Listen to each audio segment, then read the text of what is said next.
Blog Talk Radio.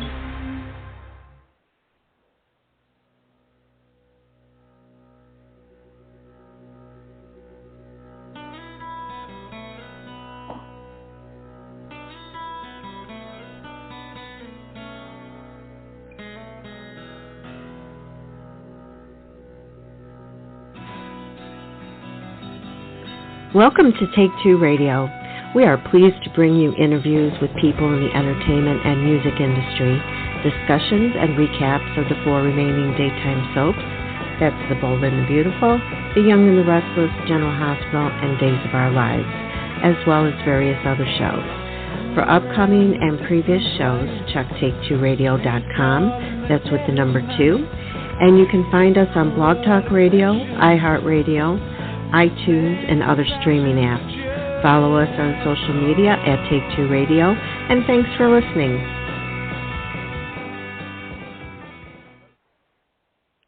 Hey, Merry Christmas, everybody, from Take2 Radio, Soaps and Review. I'm David, subbing for Pam, who is under the weather. And with me tonight, so far, I have my girl, Candice.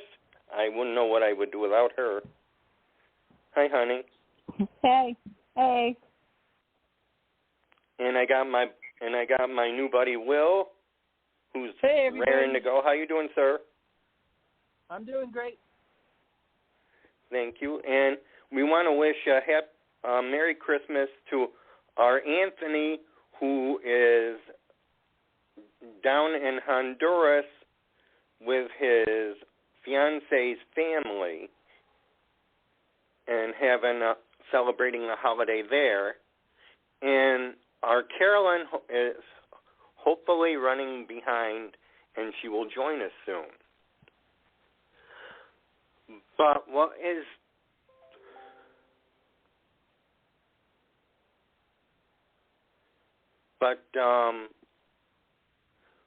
do you think the first order of business? Oh, she's trying to call in.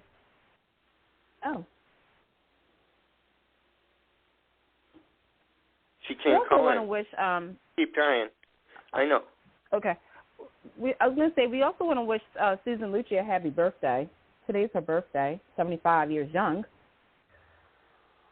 I'm like, okay, go ahead, Susan. 75. Mm-hmm. Yeah, 75 years old. Can you believe it? God bless her heart. Yeah. Laura Lee Bell and Martha Burns' birthdays were the other day as well. So happy birthday, ladies. Right. And happy birthday, also, ladies. I think Laura Lee's 50, isn't she not? Yeah. Laura Lee is 35. We're claiming this for her. Love you, Laura Lee. Happy birthday, Laura Lee. Love you. Claiming it. Oh, I guess Carolyn is having trouble calling in. I know. There is a little trouble with the site. Did you guys have trouble trying to call in? I know Anthony did. I mean, Will did. How about you, Candice? No? I got through. Yeah, I called the first time, and it bumped me off, and then I had to call the second time, and it kept me in. That's because you came in before I did. And no one could let you in, probably. Yeah. So, what do you think the topic? Should we tackle a very Salem Christmas? Oh, my first? God. Yeah, it was so cute. I loved every minute. I don't know if Carolyn saw it herself, but we can start on that. I mean, that seems... I mean, what did y'all think of it? I mean... I saw it, I think, well, I had to go back and see part of it because I missed parts of it. So, what did you all, Candice, you saw it a couple of times. I did. I saw it. I told everybody I was going to look at it before I went to work, but I ended up watching it like 4 times that night because I wanted to make sure that I got every detail and then some. I thought, look, here's what I said. I want to give a shout out to Peacock because yes. they have definitely taken interest with Days of Our Lives to a point where I think if anybody has heard me over the years on various platforms, podcasts, and everything, I kept saying I wish Days would get the recognition. I wish, somebody would, quote unquote, just have Days do certain things, like a spinoff. And the fact that, we had Beyond Salem earlier this year, which did very well, that's why we got the very Salem Christmas, and who knows what's the next thing that's going to pop out. I was really intrigued with it when they said a movie, and I was like, oh, my gosh, it's going to be a movie. I'm going to save my other opinions in a minute, but I thought it was really well done. It was sort of, the what if situation. Yes. Have the certain characters in there. What if this would have been like this? What if this would have happened? What if this happened? Their character traits. What if Nick didn't die? What if, this happened? What if, Nicole stuck to her original character persona, which was always trying to be a rich woman? They de-aged Cindy. I was like, okay, I get that. I understand. And like I said, if you're a fan of the Hallmark, if you are a fan of like the Hallmark movies or the GACTV movies or, any of those Christmas movies, everybody played a trope. Allison Sweeney is Allison Sweeney for a reason, folks. She is the, currently the Hallmark, queen of these Christmas movies. Thought it was really well done. It brought what I thought it was going to have. It's going to be, campy. It was going to be funny. It was going to be serious at moments. It brought back one of the iconic Sammy and Nicole moments. Oh, yeah. And it added that and they also did another thing, too, which I want to say that this was a coincidence, but because I'm such a soap fan, and the one thing is if you follow, certain things, you get the inside joke. And so there was a scene with Will and Sonny when Sonny kind of took over and he was writing something and Will made a comment. And Sonny said, oh, fine then, well, you are the writer. And I was questioning this. I said, okay, Ron. I said, I got that little joke of the writer. Like, okay. And everybody was like, it was just a line, Candice. And I said, no. I said, I got that side joke. I said, I think that was a side joke, that Ron put in because, again, if you follow, all the stuff, if you watch General Hospital and Days, the joke that somebody called about Ron the writer. The writer in the The writer. Mm-hmm. I remember. So I was like, okay. I was like, I got that joke. Jack K. Everybody did such a great job on there, and it was really. I said this too. If you do not watch Days of Our Lives, but you tuned in for this special, or you have premium, which I know that was a whole debate about. That Days could have told people, gave everybody a heads up a little bit earlier than the week of. Yeah. I think, it was very well done. Like I said, everybody played their part. I enjoyed it. I enjoyed the little surprise at the end because when I saw it, I screamed. I'm not going to give too much away because we still want you guys to see it. I know that some people, again, had like, $5 is $5, folks. I get you. I feel you on this. I understand the holidays are coming. It's literally in like 24 hours. And I understand, like if you have Xfinity, you actually do have the option of having it added to your bill. I do wish that I got to go on my little rant here. I do wish that Peacock would have said this beforehand, so that way people who got Beyond Salem would have because I get it when I say I understand because here's the thing, people. One day there may be a channel where we're going to have to pay for soaps, to watch soaps. I'm just saying. And I think Peacock wants to have that content. But I will say, and I think some other people said, if you're going to do premium, if you're going to give us something exclusive, I'm sorry. I wanted to see a little, I'm going to be honest, I wanted to see a little nudity. A little. You don't have to show us everything, but just a little bit. Because if we're paying $5, I'm just saying. Yeah, but Carolyn, is that you? You know, flip side. Yeah, I'm here. I'm here. Okay. Yay. Hi, Carolyn. Was that a different number? Yeah, nope. I have a different number. Oh. Well, yeah, okay, I'm in. No worries. Good. We're talking about a very Salem Christmas. Yes, I've been seeing all the comments. Well, and when you pay the $4.99, you see other things other than just days, right? Right. Right. Yeah, you get various content, but I think for, I will say, because again, Beyond Salem was free. Know, and now it was like the week of, like, we've known about this for like 2 months now, right? We felt 2 months, 3 months prior to the airing of the special, and I think again when they came out with when they released the statement and everything, they did not say anything about, okay, the only way you can watch it is exclusively if you have premium, Peacock Premium. Because, again, the only reason people found out, to be honest, the only reason people found out that it was on premium was because Eileen Davis had tweeted it and said, it's going to be exclusively on Peacock Premium. And then that's when people had, was like, wait a minute, hold on. Yeah. Oh, yeah. Like, time out, like, wait a minute, what do you mean that we have to pay? And, again, it's like, because Beyond Salem was free, but again, they want to see where this is going to go because, like I said, there might be a day where they create a channel, folks, and there's going to be exclusive content that you're going to have. I mean, we got Patreon right now. That's something that, you have to pay for exclusive content. Yeah, so I Patreon, get what they're doing. Yeah. They have to make money. They have to make money somehow.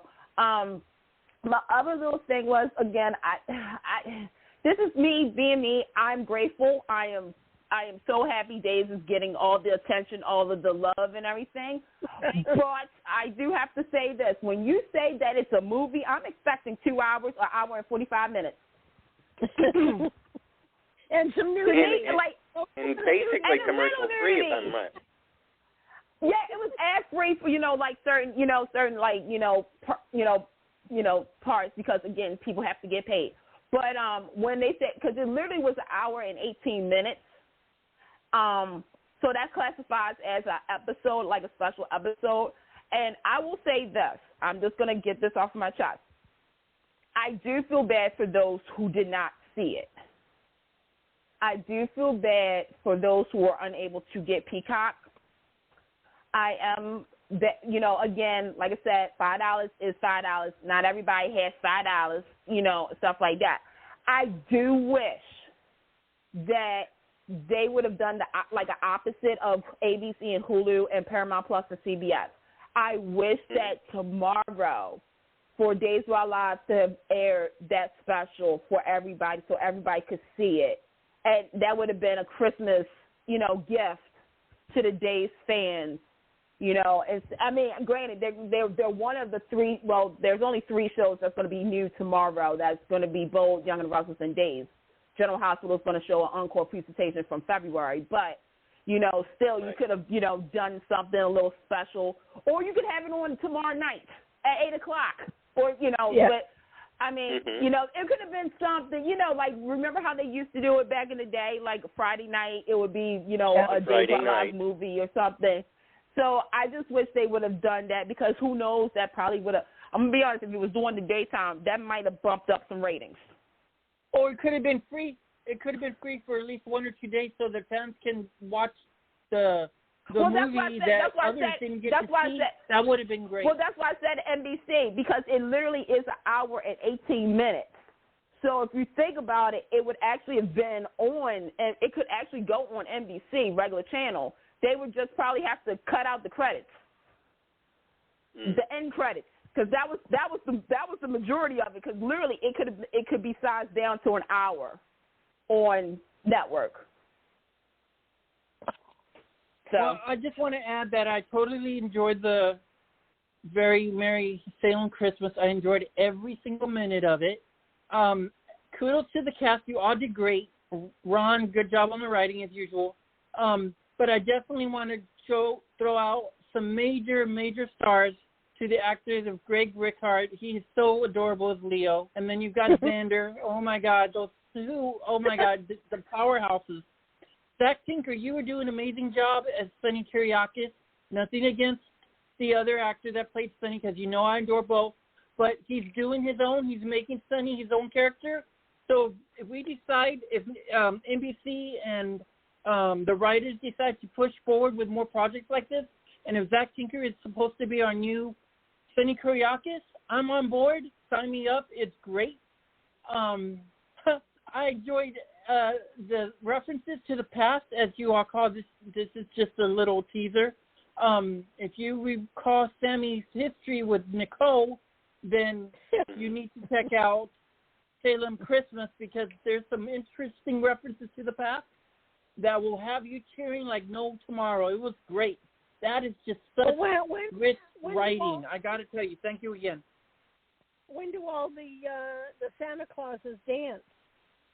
Oh, that was the one. Okay, so I want to talk about that too, because I wasn't going to say I thought that would pique your interest, Carolyn. I will say this. I want to give a shout out too. I want to thank Ryan Quad, David Kreisman, and because y'all did something that I kept asking on Twitter about for a while. I kept mentioning back in the day, Days of Our Lives. We all remember the episode when they did the mail strip, for the hospital benefit to raise money for. I forgot the boy's name, but when Caroline Brady was like, "Woo!" and you had all the females and you had all the guys dancing. Apparently, somebody still likes to do that kind of thing. We'll get to him in a minute. But I kept saying, why can't Days do this anymore? Like, General Hospital has the magic, mics or whatever, right? Bold and Beautiful needs to do this. Young and the Restless, you know what? We're going to let y'all slide, because y'all did do something like that a couple of years ago when you had, Nick and them all dancing. So with Days, though, I was like, okay. So when they did, first and foremost, I kept saying this. I said, okay, when you look at the opening credits, right, you saw and Billy Flynn.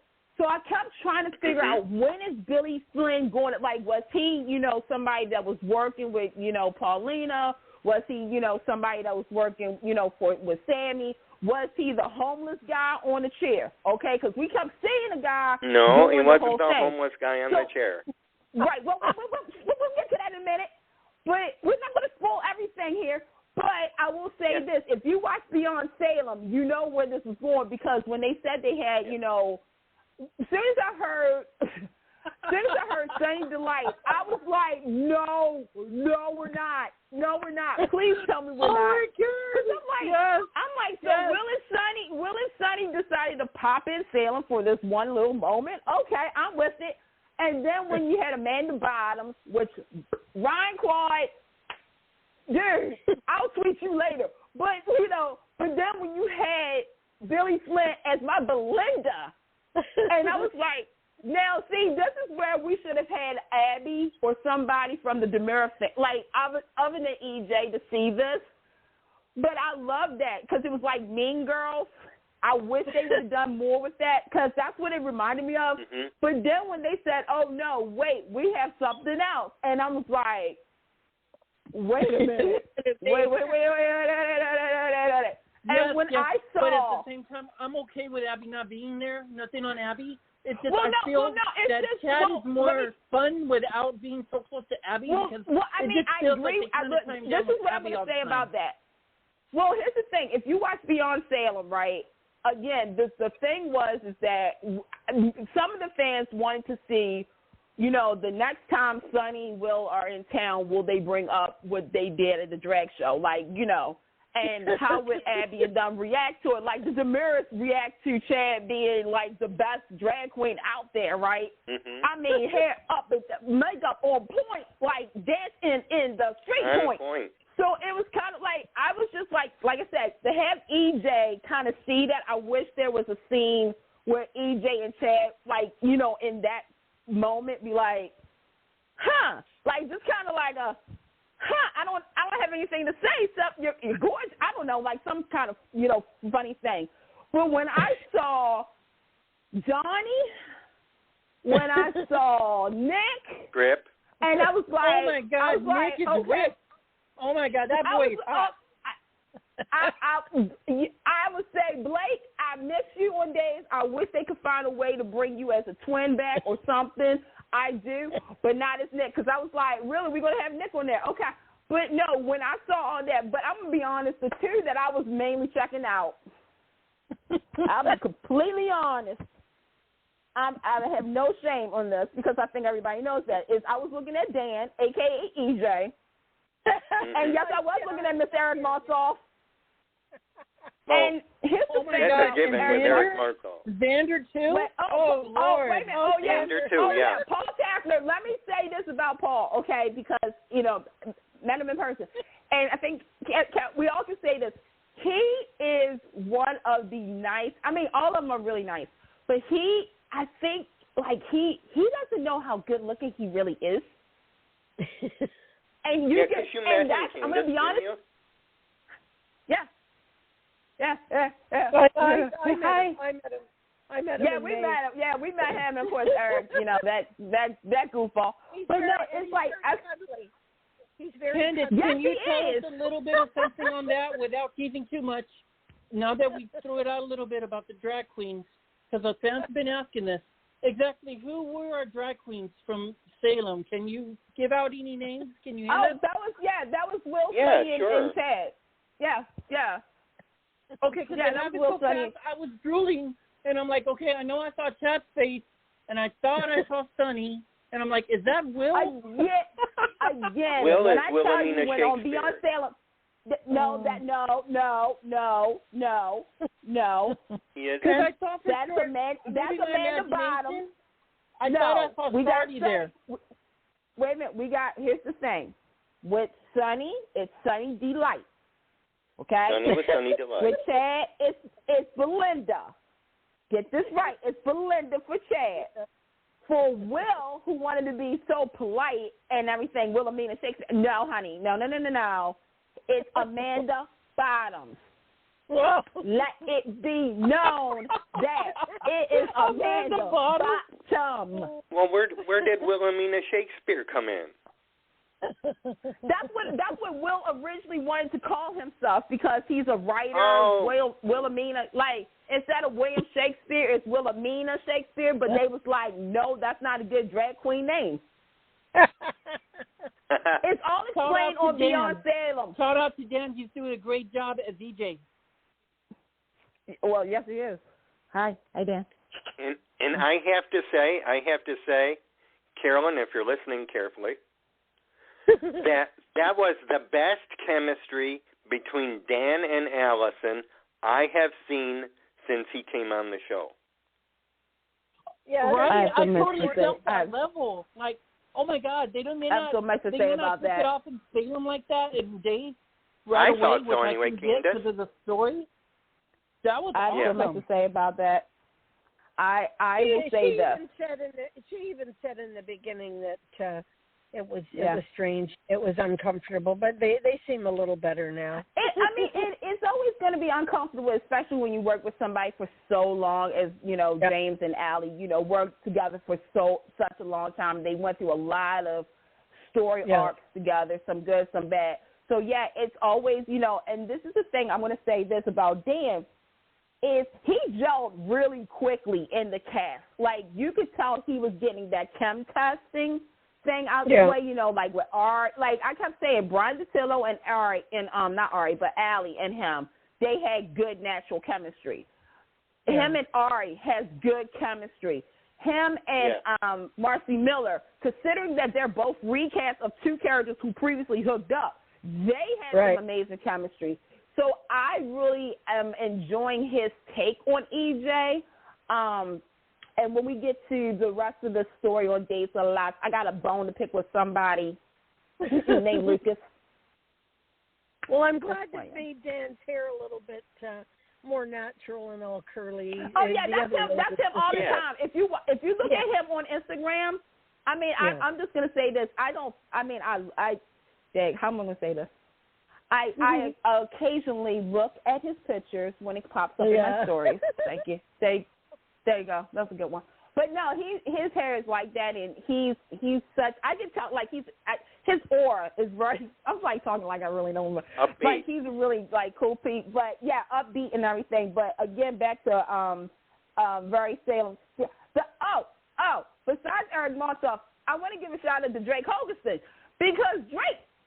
Yeah. Okay, I'm just going to say this. I can totally see if this was a real Hallmark movie, Drake playing that type of character, like a Bob Newhart. Yeah. Oh, because that's what it reminded me of a little bit with the sweater. I'm like, really? Okay.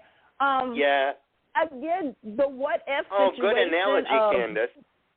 Yeah, thank you. Well, I'm showing my age. But the thing is that it was such a good, the whole Allie and Chanel situation. Oh my God, Eileen Davidson, you did awesome. Yeah. Love you, Eileen. Yeah. I mean, I know people are like, and I'm just going to squash this right now, if I may.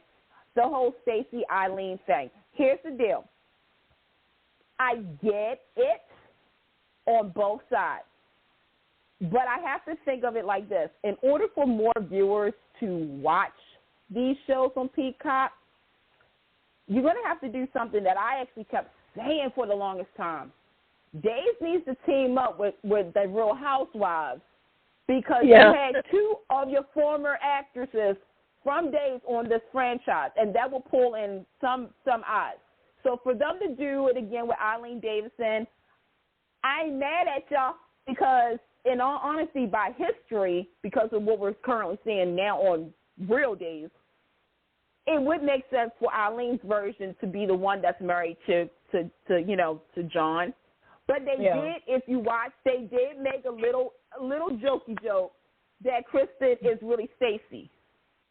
Did y'all catch that when they were doing the Love Actually? That was so cute. That was so cute. What did I miss? So when Brady, okay, I'm just gonna say, and one oh of my these, Lord, wait a minute. There was like 1, 2, there was 5 big moments. So I'm gonna say this was number 2 for me. But there was a scene. If you ever seen the movie Love Actually, yes, there's a scene where somebody is professing their love and everything, and they're having cue cards and stuff. So Brady was doing that. Yeah, so Brady was doing that to somebody. We ain't going to say who because we want y'all to still watch it. And there was like a pitch saying, I try to hear some of my options, and they showed, Susan Banks. Oh, my God, yes. And then they showed Kristen, but it was Stacey. But it was Stacey's version. Like, it was Stacey's picture with Eileen's pictures. And they did a little, I just said who it is, so.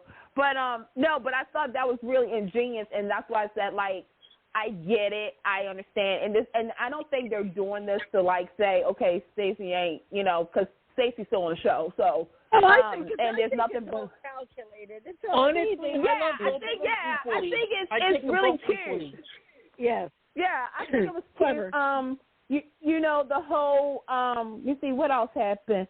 Johnny, when he goes, I think I'm going to puke. Well, let me just address the Nicole thing. Ari Tucker is that girl who can play these kind of characters. And the fact that they kept her true to original form, because that's what Nicole was. Nicole was a gold digger. We all remember when she wore that J-Lo Versace dress with her and Victor, okay, with her hair braided up. I still got that scene. And the thing is that she's never lost, the thing is over the years, she has, kind of lost that whole trait.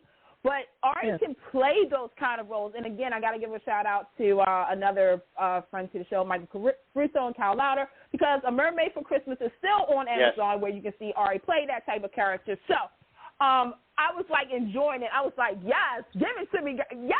I was like, yes. I was like, okay.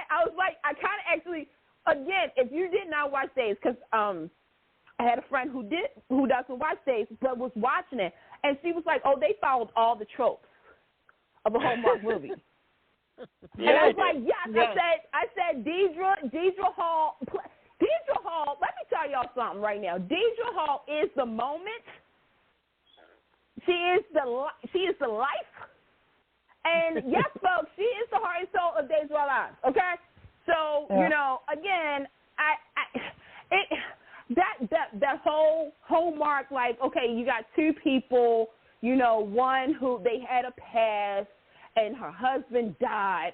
Oh, breaks your heart, right? And they still have this like little flirtations, but they can't. It's like this old people romance, and they're bonding over Hugh Grant movies. And I'm like, oh my God, that was cute. That was a cute moment. It was so cute. And then like the pride that Marlena had about Sammy, and and then back to Nicole, Harvey, and then just EJ not being a true demurrer. Like in a sense, like EJ was the leading man, supporting leading man. That is like, oh, like you feel bad for him because he's with this horrible woman, and you keep again.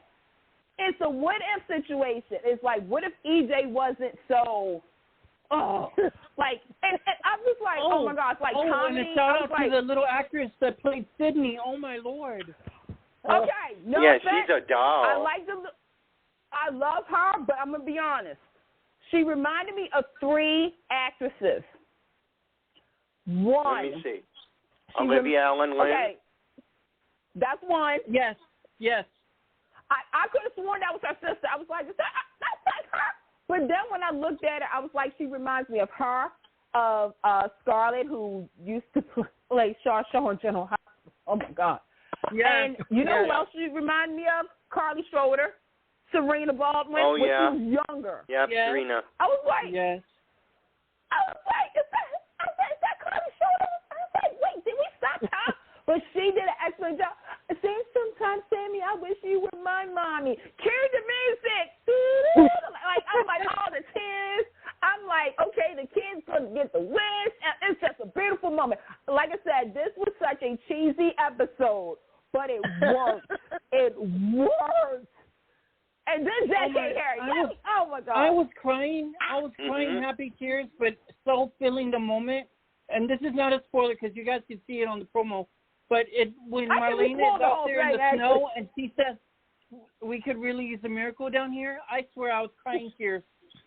You know what? I was like this. Okay, I'm just going to be honest. I'm just going to do it. I'm just going to rip the Band-Aid off. My second crush, and most of y'all know who that is.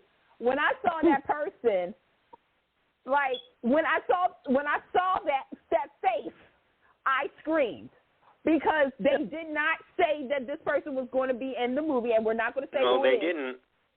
They did not put that person. They did not say he was going to be in it.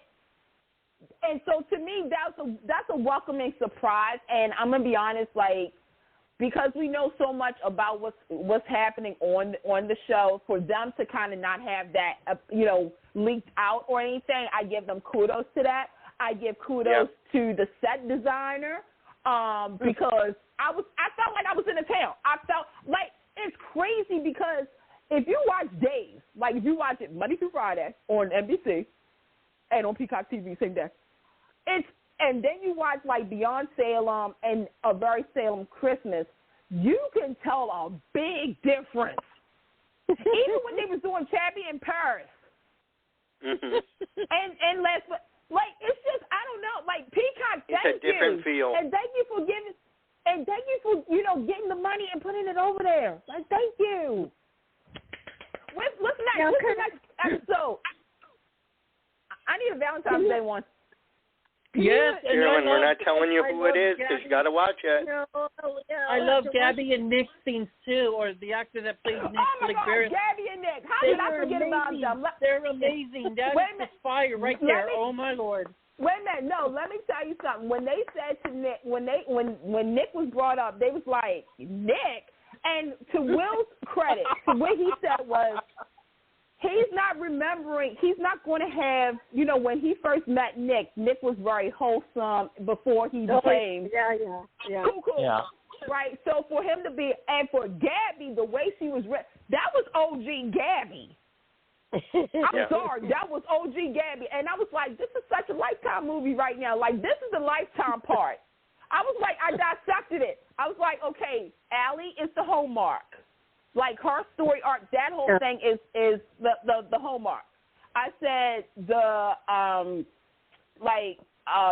Gabby and Nick and some other aspect, like, with Brady and stuff, I said, that's a Lifetime movie. I said, I was literally breaking it down. I was like, this is such a Lifetime movie. Like, okay, I got you. But I tell you what, if we could give an award for our soaps, for like Oscars and Emmys, I'd give all of those to this one and Beyond Salem too, but this one raises the bar. Well, oh my gosh, it was amazing. Well, I love Beyond Salem, but this one I love the most. I'm going to say, you know what? I'm going to say this. I like Beyond Salem because it was an ensemble with people that we haven't seen in a very long time, kind of mixing it in with the new and the old. With A Very Salem Christmas, I like the fact that it was always the what ifs, because I think we as soap fans, we always have those what ifs, like, what if, such and such died and they left this person with this, or what if would have happened if this person didn't do this and became that rich person that she was supposed to be, or, married for money, and then all of a sudden she got knocked off the pedestal. Like, what would happen if this big shot, comes in and she also has a heart of gold? Like, that was that. And not for nothing, I'm going to be honest, your wish may come true. Well, because I don't know if anybody heard the new rules of the daytime Emmys, but Beyond Salem could be in Best Drama Series. Oh. It could? As a drama series? It was a weekly I got to series. add that I got to hear good news today. I hear that NBC is enjoying all of these great hits that fans are enjoying of these series.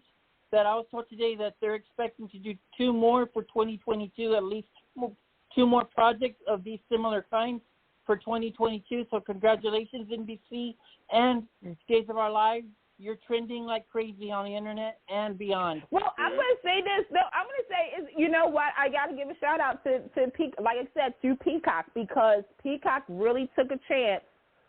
We kept saying this for years. They tried it with All My Children, One Life to Live, and sadly it didn't work out. They tried it with other, they were thinking about other shows to do that. And Peacock was just like, let's roll the dice, let's take Days of Our Lives, let's try this and see what transpires. They did a really good job with it. They executed it very well. That's why I said, because of Beyond Salem, we got The Very Salem Christmas. I do believe, like you said, well, there is going to be more because people really enjoy kind of taking a step out of what is going on right now currently on Days and just kind of having, quote unquote, a spinoff, and that's why everybody has been. I mean, let me say this. I do got to give a shout out to General Hospital because they did do their thing.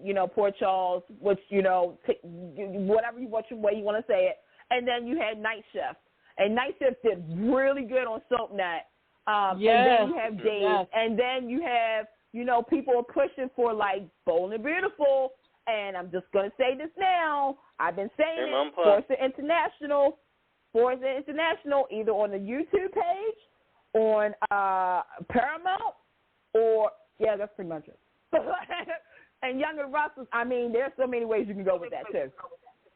Also, don't forget, daytime fans, you can also order the full season of All My Children and One Life to Live, the reboot, right now on Apple TV.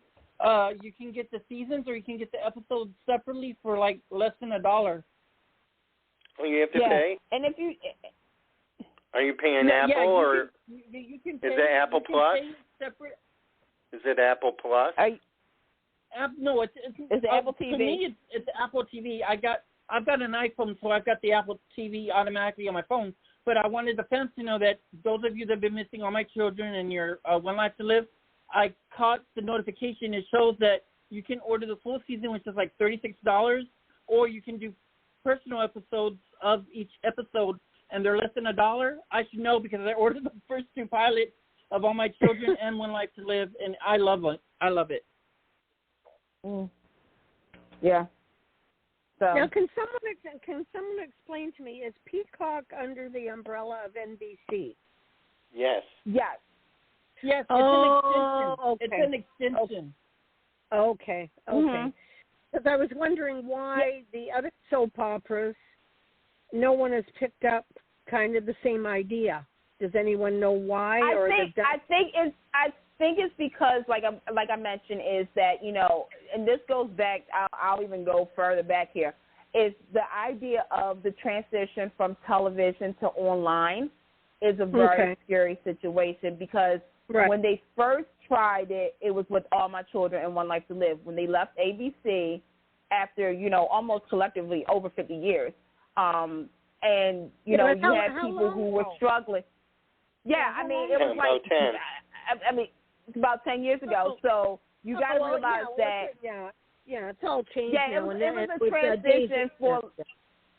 I mean, the thing is like with All My Children and One Life to Live, you know, going from ABC, which everybody could find, ABC, and SoapNet at that too, and then to make that transition to the online network, and not a lot of people remember 10 years ago. It may seem like not that long ago, but you think about the technology that was happening, you know, the streaming services and everything, and, you know, sadly, you know, it was a great, I mean, you can ask some people, they'll have different opinions. I thought it was a really good, you know, I personally enjoyed both shows. But the thing that a lot of people kept forgetting about, including Press Park apparently, was finances. So, as, you know, you didn't have that money situation. So I think a lot of shows were looking at that. I'm just going to say Procter & Gamble was definitely. There was another issue, if you recall, and this is for fans. A lot of them weren't used to hearing their favorite daytime characters curse so much on One Life to Live. Well, I mean, here's the thing, though. I'm not even going to say that was a thing. I think the problem was you had a couple of problems. One, you had that one show went 5 years forward, and one show really picked up months later. I think another thing is that it was more set-driven and not dialogue-driven. That there were certain characters who was there and some who weren't there. Because the thing was with All My Children is, how can you have All My Children without Susan LaLucci? Yeah. How can you have, you know, like you have Erica Slade and you had the majority of the OG cast of One Life to Live on theirs. With All My Children, they kind of did I don't want to say it was a reboot, by the way. I want to say they kind of reset a little bit because they also was telling the original story of All My Children. They called it like a revival. Yeah, they kind of and was also doing that. I wanted to add the other part, and I love the All My Children and One Life to Live. I enjoyed the series. But I caught it like fans, and a lot of people ask me this, is what do they think about the storylines that they did run on the revivals? I think the main problem, and like Candice, you did say about character development, I think they went a little overboard with the sex trafficking storyline on All My Children. It kind of went overboard, and I think if they had just been a little more consistent, I think fans could have picked up on that a little bit better. I'm going to say this. I kind of disagree with that. I'm gonna disagree a little bit. I respect your opinion. To me, that was all Agnes Nixon. That was such an Agnes Nixon story with the sex trafficking because we also got to remember around that time frame, a lot of people were starting to find out about it like that. The fact is, you take a look at who came from All My Children because we just talked about Days. We got Robert Scott Wilson who came from there. We got South over here now, and she did a phenomenal job playing that role. I think, again, one of the things is that you didn't have certain people on All My Children. you didn't have. I mean, if you saw the final episode, you know that Michael E. Knight was going to come on season 2.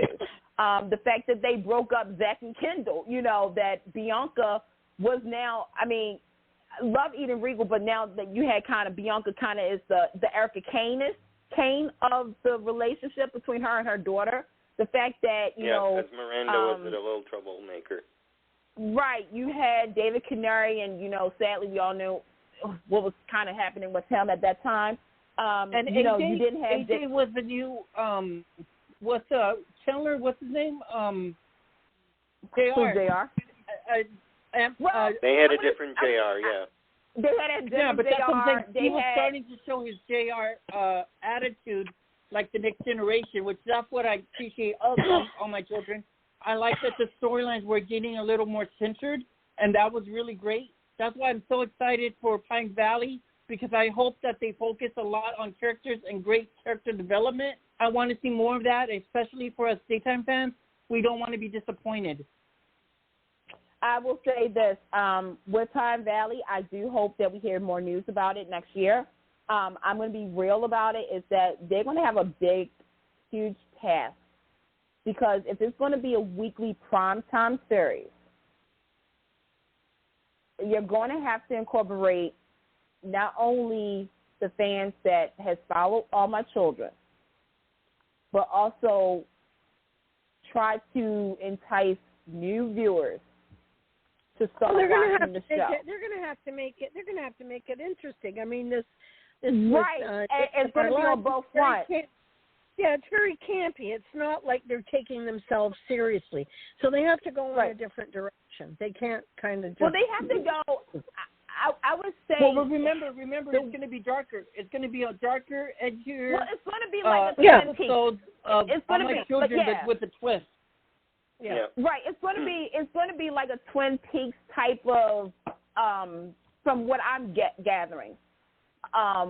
The scenario of it all is that, you know, there's something that happened. A journalist comes into town. She, you know, is trying to put 2 and 2 together. I'm fine with that. But again, you know, the first 2 episodes are your crucial episodes, because we all know shows that have been canceled after 2 episodes. Yeah. And a heartbeat. So they're going to need. Don't forget our beloved Kathy DePaiva is on there. Kathy DePaiva's been cast in that. For Pine Valley too. I'm very excited about it. I think she should have been on one like the Days of Our Lives, but that's just me. But no, I mean, like I said, I hope, you know, for, you know, more content for Days of Our Lives on Peacock. I hope nothing but, you know, success for Pine Valley and Project Gamble. I'm just waiting for you. I'm just saying. I got a quick question for Candice and David. Where are we as far as Sarah Horton? I keep hearing the rumblings that they're going to be doing the recast of Sarah. Do we know yet? I hear nothing. Yeah, I heard nothing. I hear nothing. I heard theories. That's all I can say. Okay, no. I don't have. I haven't heard anything. That, you notice on days they bring up the name a lot, and they usually do that on purpose. Yeah. So I was thinking, are they going to bring the same original Sarah back, even though I heard that she wasn't returning, or are they going to do recap? She's not coming back. No, she's not coming back. The original one, no. She's definitely said no. That's what I've seen. But it looks like... Thank you, Carolyn. That's what I heard too, but I wanted to confirm. I like to always say this. I would like to say this, but you never know. You never know. You never know. You never know. Because now it's come out that... They said, well, where has she been? Nobody, you know, he said, well, I haven't seen her. And there was Xander. And he says, you know, basically, what the hell are you talking about? Then where is she? So he's going to go. And look. Yeah, well, that should be explained somehow. But yeah. Because here they thought that, you know, she had jolted, what's his name? I forget. Rex. Rex, yes. So that was last weekend. So where are we going to next, David? Are we going to head over to Salem to find out what's been going on? Yep, let's go into Salem. We're talking about it. Lord. No, I know we're doing the Christmas one, but I was wondering if we're still. We just switched over. I got a question we're talking about Sarah. Because we switched over to Sarah. Because now people are trying to figure out. Oh, now all of a sudden y'all remember Sarah. Nobody called Maggie. Nobody called anybody to talk about Sarah. And now all of a sudden, when Rex comes in town, Xander's like, "Hey, so you and Sarah, we weren't together. She left me." Like, oh, so where is she? I don't know. Oh, and keep in mind, Gwen and Xander are saying. Candice, I thought everybody thought that Sarah died. Didn't Kristen make it look like she killed Sarah? No. Or am I confused? No. She dragged her out in a box. Put her in a big box and dragged her out. Every time you say it. Yeah, she's on the island, Fantasy Island. Yeah. Fantasy Island. Yeah. Oh Lord, this show. Lord, it is. Well, how do y'all like Marlena turning everybody into everybody else? Did you see it today? Well, Candice, we came to the Bell Devil. I love the interaction. Yeah.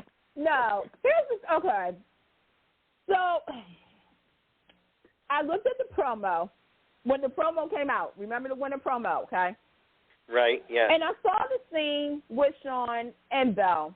I said either two things. I said that's Jan Spears, or is it Mar Devil pretending to be Belle? Yeah. And you were right on basically both counts. I would just say I'm just a soap fan. I'm just a soap fan. It is. So we know it's show. Jan. Yeah. But this is my problem. I have an issue. I love Heather, who plays Jan Spears. I love her and everything. But can we not keep... How many comas can she have? Good. Well, that's my thing. But here's my thing. So we're going to have her do this. Now, I love when she said, I always wanted to work with the devil. And I'm like, girl, first and foremost, we need to get you some therapy. Because you got a lot of issues. Two, I said this really loud on because I had to think about it. I was like, they better not have this girl get pregnant. Because if that's the case, let's think about it. That happened with Rachel. That's how come Rachel's here with Brady and and everything. Because and here's the thing. Days have to be real sensitive right now because again, everybody who says something about Kristen, dressed up, that Kristen dressed up as Nicole when Brady and her slept together, and that's how Rachel became a thing. Oh yeah, they had the mask. They all had the mask. Okay, so you can take it. Yeah, you can take it either way here. Because I don't want to say the word, but a lot of fans will felt that way about if Jan Spears. Again, we don't know. I mean, luckily, hopefully, nothing happened. Nothing, transpired as of yet. So we never know. I want to add quickly for that one, which I'm enjoying this Mar Devil story. But I want to, I'm cracking up because when Jan keeps talking about Sean, I love how Mar Devil tells her, quit saying his name. Yeah. Yeah. Well, okay, here's the second one. The fans are cracking up because if you go on media, they crack up. They're saying Jan is really wanting Sean after 20 years. It's like, oh my God, that's funny. Well go ahead, Carolyn, because after you said, yeah. But here's the thing. I'm going to be honest, like, it's true, but it's kind of also, again, like I said, I'm going to be real about this, is that we got to remember that Jan's still a teenager in her head because she was placed in a coma when she was 18 years old. So, like, she still have a thing for Sean, and that's fine.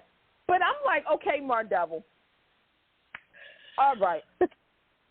So you're doing the soap Jesus work, okay? Get it, devil, Jesus, got it. Thank you. I'm here all night.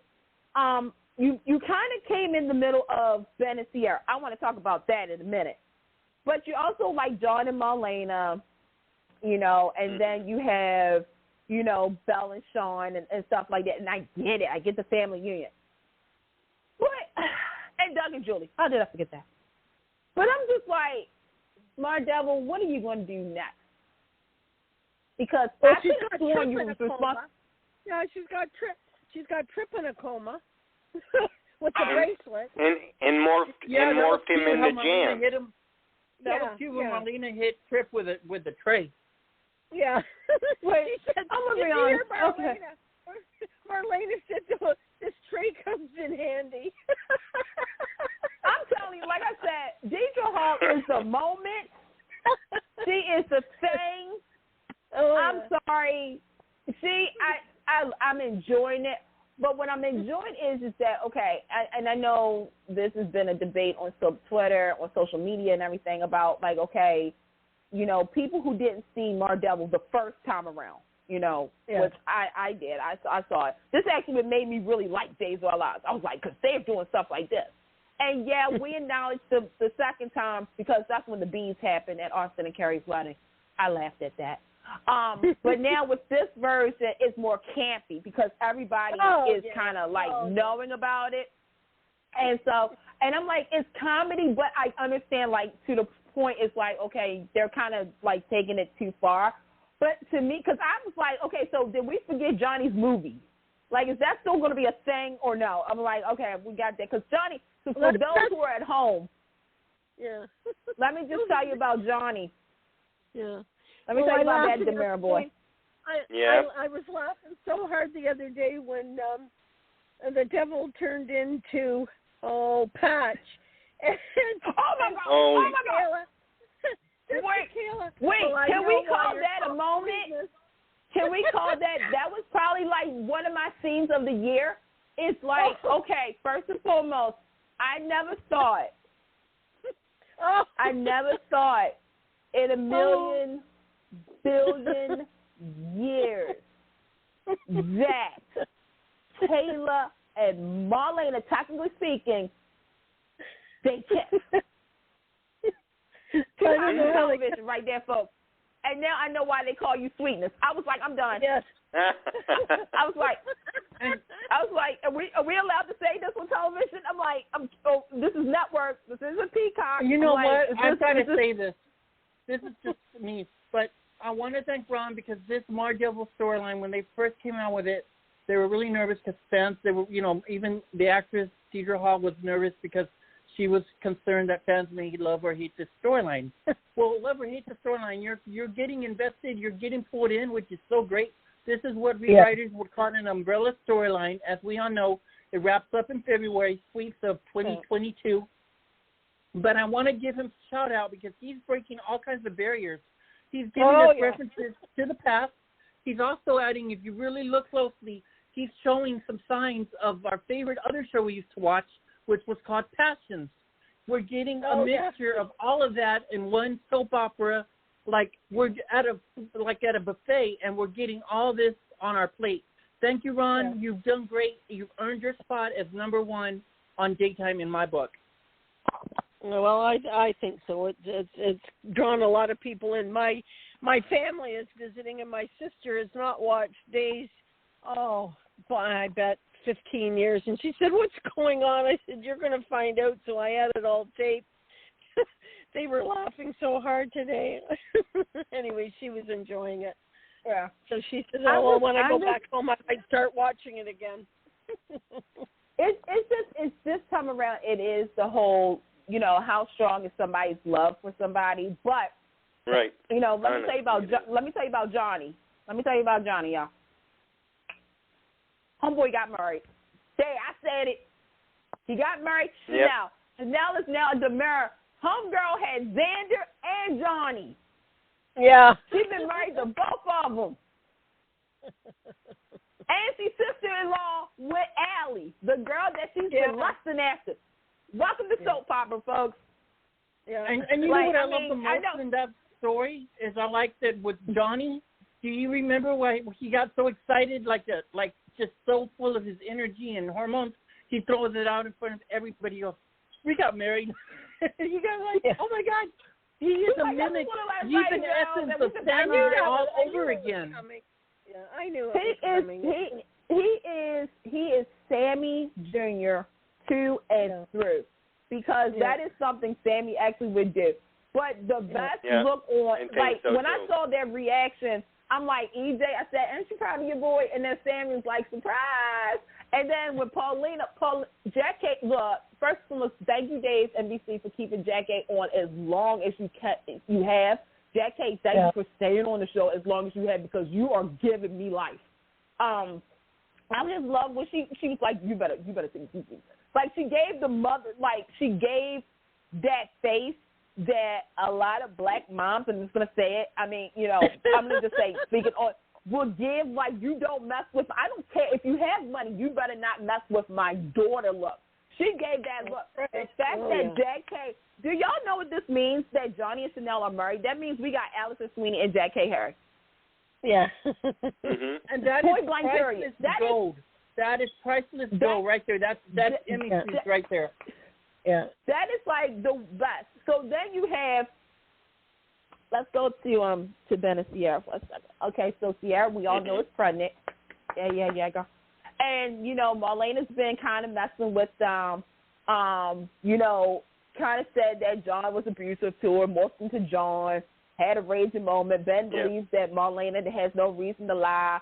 Sierra, using her common sense, that I've known them a long time, longer than you, boo, and I know that something ain't up. We need to call A, B, C, D, E, F, G. So what do? They went ahead. They went on the run and stuff like that. We saw Gabe. Gabe, y'all remember, was the angel from 20-plus years ago. Hey, Gabe, what's up, man? Anyway, so then all of a sudden you had John busting in, and Sean busting in and telling Ben, Marlena is the devil, and Marlena is like, I can't keep this up anymore, and changes into her, you know, her voice. Yeah, I said it like that. And Ben is all like, taking a moment. The best line with Marlena looking at Ben is like, I think we have a brain cell that's working now. I'm like, I'm done. Some of the I'm done. precious. Look, you know. But no, Sierra's like this. Deuces, I'm out. I'm gone. See ya. Now, I didn't like Ben, because I'm going to be honest. I'm like, Ben, okay, so basically you choosing Marlene, and I get it, I understand she's like your mother figure, and she's the reason that you actually put a baby in Sierra. So I was like, so you're going to believe her? I was like, okay, but the best part, I'm sorry, y'all going to say Candice does not like this. I like them, but only to a minimal, okay, y'all? Just want to let y'all know. When John was about to say something, and Devil pulled a door. Yes, I went and said something about Bewitched and, like, silenced him, right? Like, cut off his vocal cords, right? And Ben is, like, looking at everything. And then you got Sean and them coming in, and Devil's like, how about a necktie for the necktie killer? And then they make this stuff up on TV. So, you got Ben, he's, like, kind of like, but Sierra's like, I'm home, I made it on my own. And then Ben is like, Lord, that couple. And you know the cool part that I'm doing with all of this is, and again, kudos to Ron, not one character in Salem is not being affected by this storyline. They all are getting it. There's not one. Yeah, they all are, and they should. They should be. Yeah, that's all getting it. I love it. This is a true umbrella storyline when it affects the whole show. It's a true umbrella story.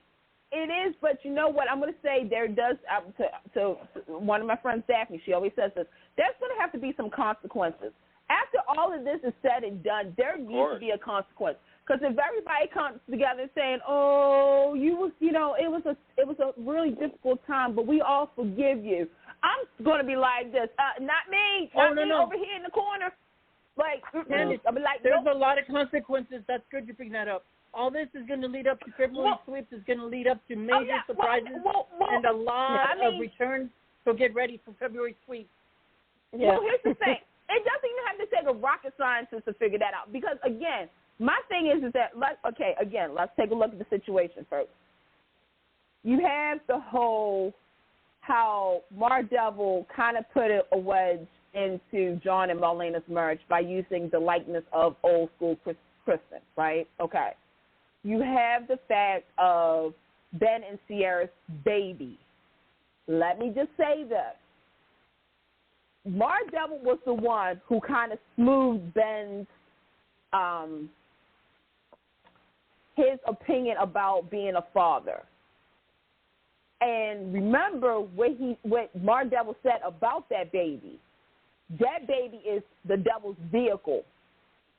Has the Brady goodness, but has a little evilness in that child. So that's the devil's child, right? Okay. You have also the whole Jan Spears and Sean and Belle's relationship. And I know somebody said, well, what if Jan didn't know that she was morphed into Belle? Honey, that ain't going to happen because, again, right, but I'm saying this is a problem. Dave had to be really cautious with this because, again, history lesson, they do certain things that's borderline with the audience of rape, okay? I'm just going to say it. So they have to be careful, with that. I do agree, like, there's going to be a lot of, and again, the Paulina Chanel stuff. Let's not forget, the reason, because of the devil, that's how Lonnie found out that she wasn't Abe's daughter. I feel as though they kind of pushed that off to the side a little bit. So yeah, there's definitely an umbrella storyline with that. But so Paulina does not know that Marlena is the devil. She hasn't figured it out yet, or she gets it. She knows. Yeah, she knows. She was like one of the first people to know. Yeah. I love it because in a way it's like everybody wants to run out of Salem in their own mind, but at the same time they all got to deal with the consequences of their actions. Yeah, they can't. Yeah, because like she already knows that she already dealt with Ben and Sierra. Like, again, that baby is the demon's child, right? So the next thing was, because Belle was all up in everything, like, she's going to be Doug's, lawyer and all that stuff. So, like Daredevil said, my next target is Belle. And again, let's be real for a second. Let's all remember how Belle came about because of a sinful decision that John and Marlena made some years ago. So, again, it's an interesting story of arc. It's a definitely, and there's certain things and whatnot. But does Sammy know that her mom is possessed again yet? Oh yeah. Everybody knows, like, even how she reacts to her mom being possessed with the devil. And even here's the funny thing: if you watch the Very Salem Christmas, Will used that as an excuse so he would, he could get more time on his script. He said, "Oh, and they're not buying the fact that my grandma was possessed by a devil." Like, so apparently everybody knows. Like, everybody in Salem knows that Marlena is possessed. That's why I said, like, when it comes ahead and everything, it's like you're going to have to address the situation on situation. But I'm going to single two people out because I wish the devil would have done something with them, and that's Kate's kids. And you notice on this, Candice, you're noticing that the devil did not affect EJ, Sammy, and Nicole yet. The only reason why is because, in a way, they did that to themselves because EJ decided to sleep with Nicole on his own, maybe by the devil influence in some aspect. But I love that they're focusing on different stories. Look, to me, with EJ and Nicole, that ain't my problem right now. My problem is with Kate's kids, Lucas and Philip. Let me tell you about them. I wish the devil would have done something with Philip, because Philip just lost it. Carolyn, you know what? You're the queen of days. You talk about this. I can't. Carolyn? Still. What do you I know you got a couple. Philip? Yeah. Well, when's the devil going to take him over? That's what I said. I said unless the devil took over him, I don't. Well, that's jealousy is a mental issue. Well, I'm upset because Lucas, he is. Well, I kind of heard or thought that he was the one that kidnapped Sammy, and now it comes out that it was. And so I had my suspicions about Lucas all along. Yeah, I was the first to say that. Didn't you call this one, Candice? I did. You I called called this one.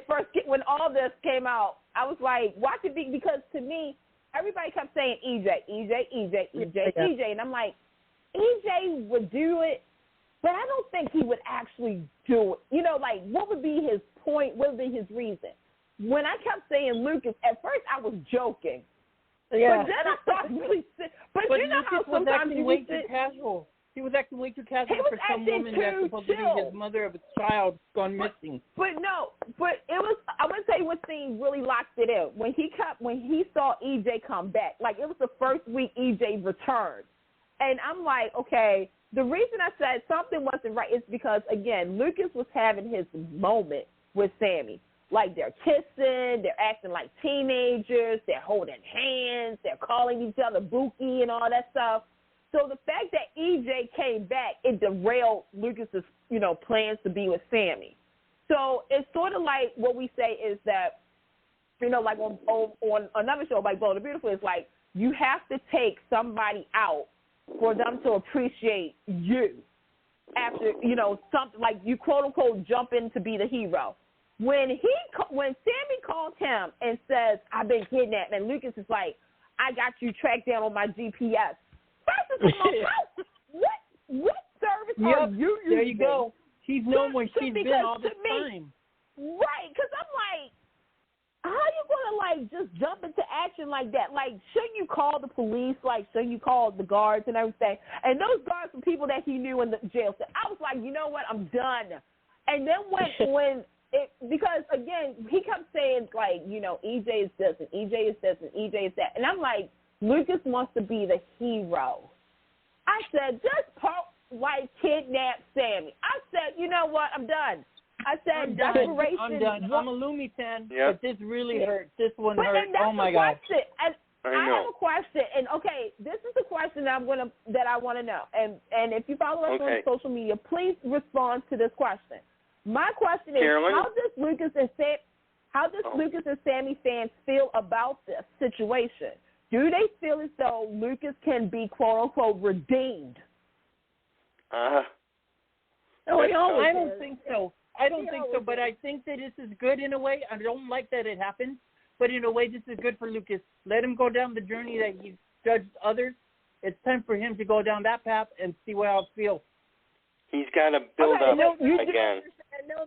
And he has to know there's no way getting back with Sammy. It's done. She's EJ's, and that's it. Yep. Because even Sammy did that. Like, they both tore up the divorce papers because even Sammy said, you know what, I shot you in the head, and we're still together. I'm like, that's love. I mean, look, you may not like how EJ happened because of all their stuff, right? But when she was just throwing it out there and everything, it's like you clearly could see that Sammy, first and foremost, is a weakling for EJ. But I'm just trying to figure out, like, if you're a Lucas fan who loves Lucas and Sammy, how the heck how can they say he's redeemed? And that's when I said, okay, either the devil made him do it, but then I was like, no, this is such a Lucas thing to do, to be a hero. But then I'm looking at his brother over there pulling out trees and everything and going boo-hoo and not caring if he killed Brady. So we found out that Philip's alive, y'all. He died. Yeah. He died, y'all, for a good 5 minutes. I knew for a good 5 minutes. Right, for a good 5 minutes. Well, and the way they identify... And you're going to laugh because I mentioned this on the media. Somebody was talking about it, and I want to make them laugh. I go, well, what about did we all forget that EJ was banging Nicole not even before Sammy entered? Yeah. And all of a sudden now he wants Sammy back? Yeah. I'm getting whiplash. Hello. I know. Well, remember, we do have to move on. We don't have much time. We should go on to the next one. You got 3 other shows you got to discuss. Anyways, guys, I've got to go. And Merry Christmas. Merry Christmas, Carolyn. Love you. Merry Christmas, Carolyn. It's See you next been year. fun. Right. Okay. All right. See you next Oh, and before you guys switch over, I just wanted to say something real quick, because Carolyn was just with us. Carolyn and I created a fanfic LGBTQIA podcast drama series, and it's called Arizona Heat. So look it up on Spotify or Anchor. Just search Arizona Heat and check out our series.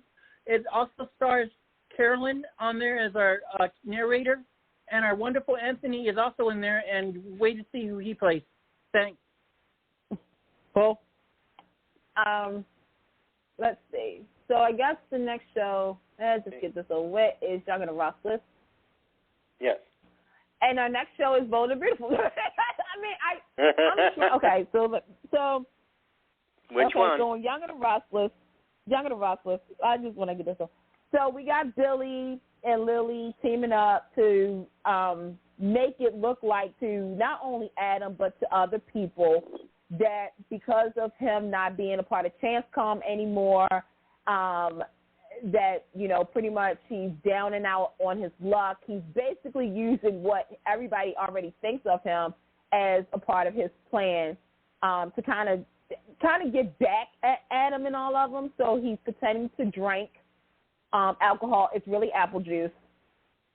He's also, I was laughing my ass off when that kid when Billy fell off that table. I was laughing my ass off. Oh my gosh, yeah, he pretended to fall off, like him and Lily pretended to have a public fight, and Sally, who's just in the way because Adam asked her to like kind of spy and record all this. And I was shocked because I didn't think that was Sally first. Oh yeah. Oh, I knew it was Sally. So she admitted it. Adam, because remember, if you watch the episode, you can see her hair.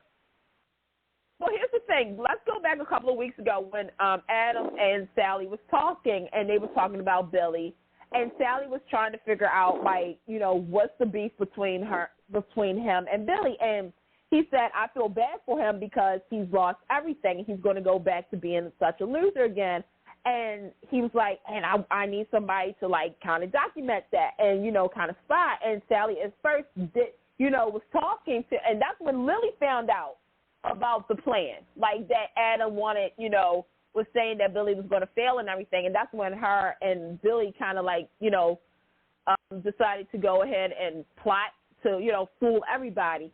And so the thing is about Sally is that, let's be real, she still wants Adam, so she is going to do stuff so she can be in the good graces of Adam because that's going to set up the Chelsea Adam Sally storyline. We'll get to Chelsea. She's got chemistry with Billy, though. Oh, my God, it's intense. She has chemistry, but that's not where they're going to go at. Like, if you really think about where they're going at, you can look at the storyline and be like, okay, I see what's happening. So you got Billy, and then you had, like, Victoria. Victoria was trying to figure out what the heck is wrong with Billy, and not for nothing, she even told him that he's the reason why she sent her kids to boarding school, a.k.a. that means they're going to probably come back as teenagers. But little did she knew that Billy knew that the kids was already going to boarding school because he called boarding school up and saying, hey, just to let you know, can you please make sure that they don't know what's going on back home? Like, shut off all the social media and everything like that because I don't want them to know. That was smart on his part. That's good. That was good. But, see, the thing is, everybody thinks Billy – okay, I'm going to say this. I get where some people are saying this is like Billy is like he's doing too much. But he made a point, which was when he was talking to Jack, because even Jack is, like, concerned about his brother. He said, I'm not going to handle this whole gambling stuff like that. So the fact is, Billy was, like, saying, I'm sick and tired. Like, I'm give you the contents version here. He is sick and tired of Victor and Adam, mostly Victor, having to win over his family. And the thing is that Jack was not able to do, like, if Billy can get a win, and I think I've said this so many times, Billy has seen John, Jack go up against Victor and lose. He's seen Jack constantly get beaten down by this man, right, by Victor Newman. Billy feels as though, okay, in order for me to clinch a win, I have to do the thing that they mostly expect of me, and that's what he's doing. Because even Victor says he always does this when he doesn't get his way. He becomes a pathetic loser. But at the same time, Victor is also trying to figure out where is Adam getting all these videos from. And because when he saw the first video, he asked Adam, well, who sent it to you? And Adam lied and said, I don't know, some source. And Victor said, well, you better be careful because we don't want to deal with a fraud. Because, see, Victor knows that something is probably going to go on. But, again, the question is like, why is everybody being so nice to Ashlyn? And, again, Young Russell needs to address it because I feel as though something shady's about to happen. But speaking of shady, Billy gets kudos because you think about it, what you said, Candice, he's taking a page out of Victor's and Adam's book. So congratulations on that one, Billy. You really thought of a plan, right? A lot of people, I get it, but I'm getting it. I understand where you're coming from. I mean, here's the thing. Again, Adam has always, Billy has always effed up. Like, when even he has something going his way, he found some way to screw it up. And the same thing is, like, when something is taken away from him, everybody, like he even said, everybody expects me to be the worst enemy possible. So he's using, like, the fact that, he goes back to drinking. He, doesn't care. He starts gambling. That's how Jabot happened. Him and Lily's relationship, he hasn't had a real solid relationship in a long time. I'm sorry, Victoria and Billy fans. Y'all know this. I'm telling the truth here. But, he's really risking it all because he didn't get his way. He's been outed. He's been, like, stuff like that. So it's going to be interesting to see if he can pull it off. Now, there was something else that happened, too, and I got to make a mention of it, was Chloe. There was a scene with Chloe and Lily where Chloe had said, I'm sorry to hear about what happened, but congratulations on you getting your promotion, and now you're the sole owner of Chance Com. And Lily said, Billy is not your concern. And here's what I had to say. I said, that is true, Chloe. He is not your priority. But I said at the same time, Lily, considering the fact that also the first time Billy and Lily was together, Chloe did get knocked up. So I understand your reception towards Chloe. But what Chloe said is, I don't want you to look like a fool after, you sticking up for this man only for him to hurt you and let you down. Not for nothing, I actually agreed with Chloe for a minute. Because I was like, okay, Lily, even though y'all are doing this, like, ride or die, like, okay, I'm going to fool you, there could be something else that happens that's going to really bring not only your Chance calm down, but also your relationship with Billy. And I think that's like her, like when Chloe said that actually made Lily stop and think, like, okay, wait a minute, maybe I should take her to heart on this. So that's why Lily's been kind of like all over with Billy. Now, speaking of Chloe, her best friend is back in town. Oh my God, it's like reunited and it feels so good. And, Chelsea got the whole, full one, the deets about everything. And Chloe is so, and I said this too, we all was talking about, is that Chloe is going to be rah-rah for Sally. At the same time, she's also going to be rah-rah for her best friend. So, Chelsea's like, I want to meet this girl. I want to know her full story because I heard some things about this girl, but I want to know mainly who she is. But, her and Adam, they kind of cool, I guess, and, but she's not she's not set pressed on getting with Adam, blah. So, you have that, and then what else you got going on? Then you got this whole chance that, why does Chloe keep getting into Sally's business, though? What is her deal? Because they're all best friends. Because Sally and her, they're friends. Keep in mind, because remember, you have, Sally and her work at Newman Fashions, I should say. And so, Chloe feels is like Chloe and Sally are cut from the same cloth. Yeah, basically. If you think about it. So is Chelsea. And when she saw Sally in that disguise, I'm like, Chloe, shut up and mind your own business. But she also is trying, but also keep in mind, Chloe, see, here's the thing about Chloe, because Chloe made some valid points to Sally as well. don't get too wrapped up in Adam's web because you'll get hurt. Keep in mind, this is the same woman. Again, Adam killed her daughter. Chloe was about to go off the deep end and get rid of Adam. But she knows it's like, okay, don't sell yourself out for this person. You know? And I have to agree with that. It's like you don't do something, and also keep in mind, Chloe's also seen this with Chelsea. It's like, okay, don't short yourself for this man. Like, okay, if you get in trouble, do you honestly think he's gonna back you up? So that's where, you know, she's the voice of reason. Yeah, because when she saw with Chelsea, like Chelsea went through. Look, Chelsea had a psychotic break because of Adam. Adam drove Chloe to almost kill somebody, and now you got Sally.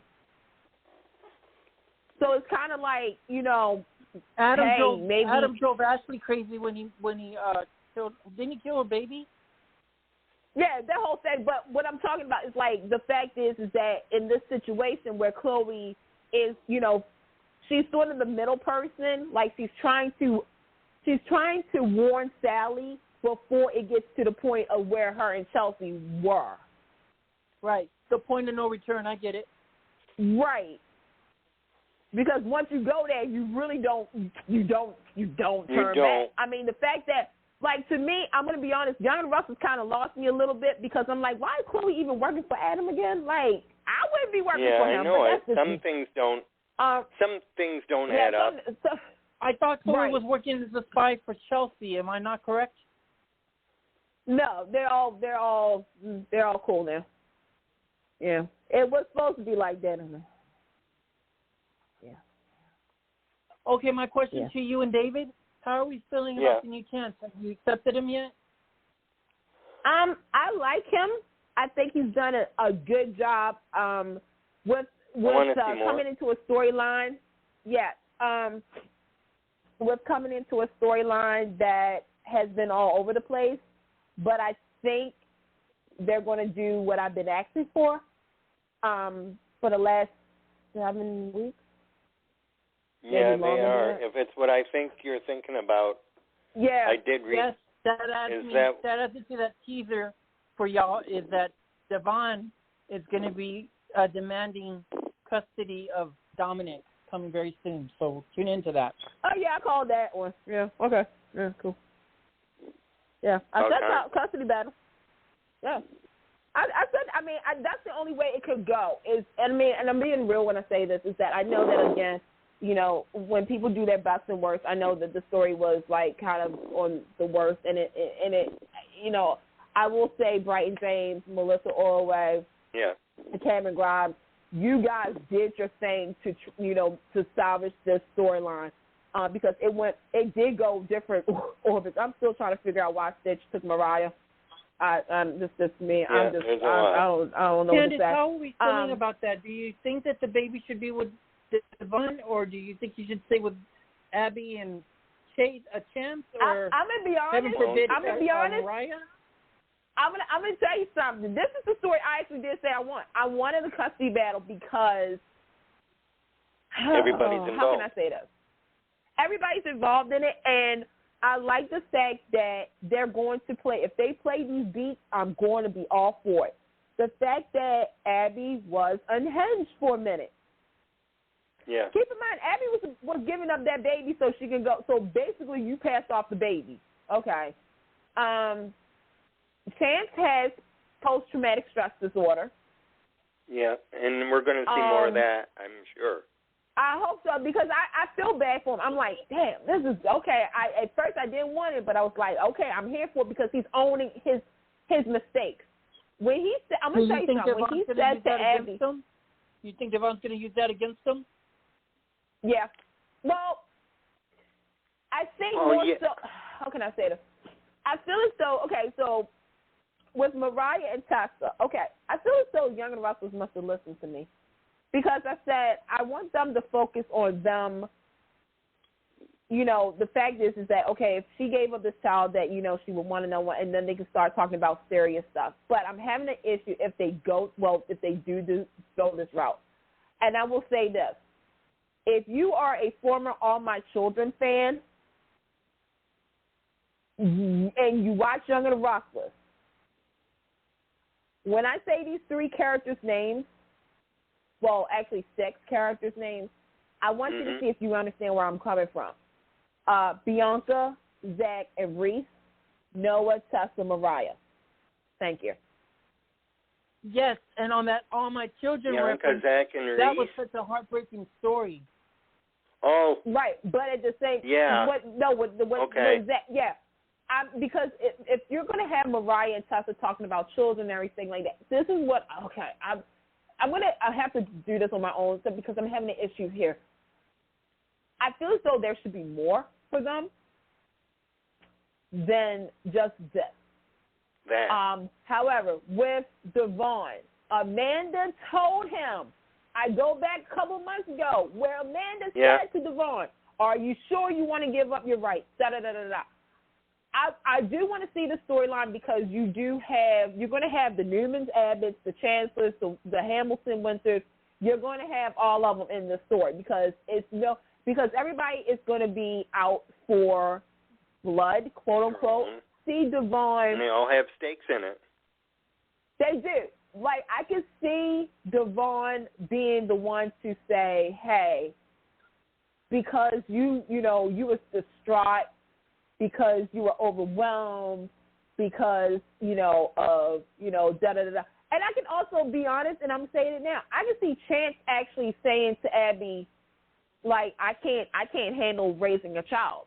I just see Chance turning on Abby because right now he's mentally not stable enough. I can see this be a messy storyline if the show doesn't. I want right Devon to win. I want Devon to win. I want Devon to win, but I'm going to be honest. I want Devon to win, but I want it to be a situation where it's fair. I feel as though, like, Mariah, it's fair because Devon and Abby, because, see, here's the thing about this custody battle. Friendships will be broken. Relationships will be broken. People will not be the same if they do this because can you imagine when Victor finds out, like, if this happens, Victor finding out, keep in mind, he respects Devon. It's going to be a betrayal. And this right. It's going to feel like a betrayal. Think about Jill. This is what I'm saying. Like, okay, the main four, you got Nina too, but it's more so when I say, like, Jill, because Jill's going to be in an awkward situation because she loved Neil. She loved Neil. She loved Catherine. That's Catherine's grandchild, right? But that's also her grandchild. Well, Steph. Well, and Candice, being right, like you and I could see that they use the references to Catherine and Neil in this storyline if written properly. Maybe they can have some influence into the future of these characters. I can see them using Catherine, Neil, Victor, and John. I just see, that's what I'm saying, like, to me, this is, okay, Young and the Restless writers, listen up. You guys, if you do this storyline right, this is a good 6-month story arc, and I ain't even lying about it, because you're going to need to hit all certain points. Abby and Chance's marriage, Chance's unstable condition, Abby feeling betrayed a little bit by her best friend Devon. You're going to have Devon. You're going to have Amanda feeling a certain type of way about this because keep in mind, if a baby comes into Devon's life, it also comes into her life because, quote unquote, they're together. Keep in mind, Amanda did not have a proper upbringing, okay? So we can still address this. The fact that, it even could hit Nate and them too, but at the same time, you got Mariah and Tessa talking about, quote unquote, having a kid and everything, but how would it feel if Mariah also could state claims about being a guardian, as well, because Devon and her, they could be like, well, because of Abby is the reason Mariah got kidnapped. Right. And that Candice, was emotionally. What about the fact of what's going on with how we say it now? Keep talking. I'll remember. I missed my thought. Hold on. But I mean, that's what I'm saying. Like, if they were to go ahead, because, like, again, Devon has the emotional connection to that child. Yeah, so he never gave it up. I'm going to hype myself up. If they do this storyline, I want the beats to be played. I don't want, like, go in there. Like, you're going to have you're going to have a villain in this situation. You're going to have Ashley. You're going to have Tracy. You're going to have all the family. Well, you know you're going to have Billy in this. Oh, my God, you're going to have Adam in this because Adam and Chance are like brothers. Well, okay, I'm going to be honest here. I'm going to need somebody else to be in this. Not in it, but just somebody that this person can talk to. Yeah. I want Chloe to be not a part of the story arc, but I need for her and Chance to cross paths because let it be known, when Chance and Chloe was dating many moons ago, I know people forget, but I don't. Yeah. Chance I remember. wanted to be a father. He wanted to be a father to Delia, which irked Billy a little bit. I want Chloe and Chance to talk and everything. Like, to me, I feel as though Chance is going to have that moment where he can't talk to Devon, even though Devon knows something is up. Abby knows something is up. Mariah probably doesn't because, well, they don't care. But, you know, the fact is like, Chance feels like a certain type of way. This story really, like, don't make it a whole CBS school break special. But, there would be so many points made about this. Is like, you know, the fact that even Chance said one of the reasons he left was because of Abby and his marriage. I want them to take the ball and run with it because they have such potential.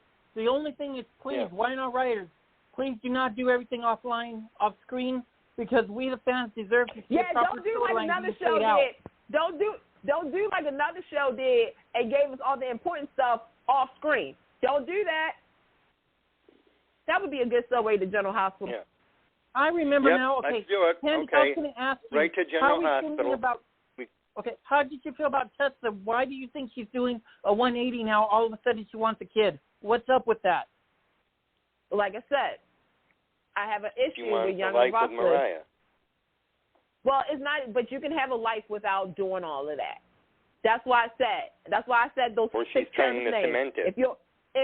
If you're All My Children fan who watches Young and the Restless, I said my 3 characters: Bianca, Reese, Zach, Noah, Tessa, Mariah. You want to know why there was a 180 all of a sudden? To me, it's like Zach you and don't Reese know. Like, had a baby.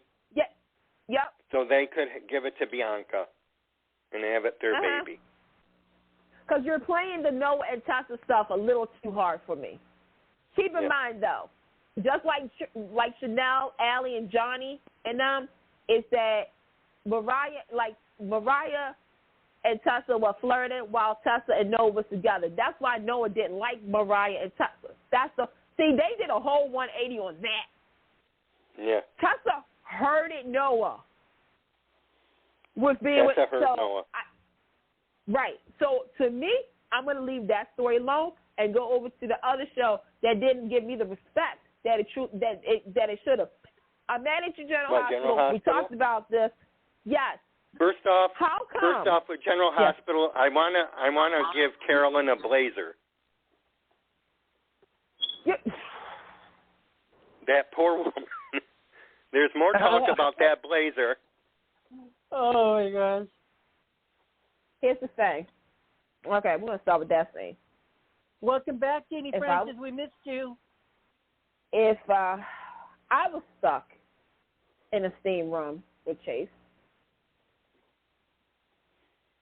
and I'll leave it at that. No, I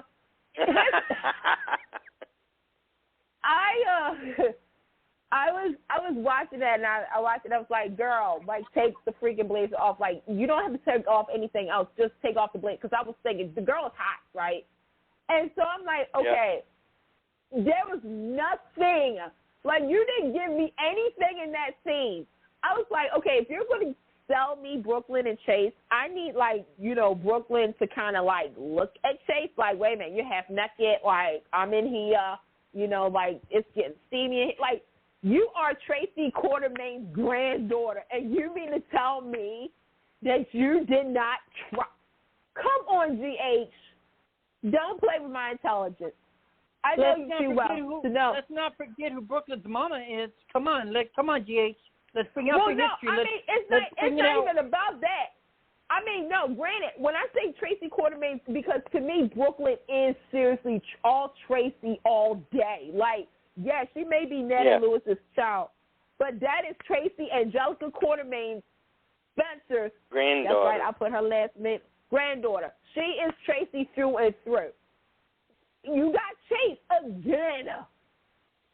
Did we not see Chase? Like, I think she saw Chase pretty well, yeah. She had front row. I had back row. And I still saw what I saw. They could have done something with that. Now, because I just want to kind of, like, get to the heavy stuff. There was three. Let me just say Sophia and Johnny, a.k.a. Sasha and Brando. Oh, take it, Candice. If you're up to it. Let me tell you. Yeah, I'm up to it. I'm going to be good. Let me tell y'all something real quick. It is the holiday season, okay? Yeah, tomorrow is Christmas Eve. And I saw so many people on social media saying, why y'all do this? Why y'all did this on the holidays? Yeah. Let me tell you something right now. Me too. Things happen. I lost 2 people last week and yesterday. And I wish I could say that the holidays are always cheerful and gloomy and, like cheerful and happy and woo! But reality does set in, and things like this happen. It doesn't matter what day, what hour, anything. Things like this happen. Mm-hmm. I applauded Sophia on social media because we all know Sophia just gave birth to a healthy child recently. And I cannot imagine cute baby boy. The emotional – he's so cute. I want to touch his cheeks. You cannot imagine the emotional – turmoil, like you have to reach deep down, sort of like with Anika Noel on Bold and Beautiful. She had to play the baby storyline and then also deal with her own baby storyline. If you did not read her Glamour magazine article, I think you can still look at it online, where she suffered 2 miscarriages. The thing is that life happens. So for me, when I was watching that, and I know Sasha and Brando are not in a quote-unquote A storyline, B storyline, or C storyline. I always say they was in, like, the shade in the middle storyline. Yeah, it gave shaded. Me a new appreciation for both, not only the performers, but the characters, because I can see where they can probably take these 2 at. The fact that Sasha came a long way, keep in mind, she was doing drugs, and now she was given the chance to be, completely whole. The fact that Brando said the only way he was not going to join the mob is because of the baby. So now we have the scenario of what's going to happen now since the baby isn't there. All right. Another story is the whole the Jason. Okay. Drew is back in town, as we all know. Cameron Manson, you proved me wrong. I gotta say this, Cameron, you proved me wrong, because at first I was I don't know if I can do it, but I like the fact that you stepped in. I like your take on it. I like how you bring in your own sense of style and humor to the role. I like the chemistry you already have, because that's the key factor, is that they are chem testing him with a lot of people instead of just putting him in one orbit. I love how protective Drew is of everybody in Port Charles. That is just making me smile.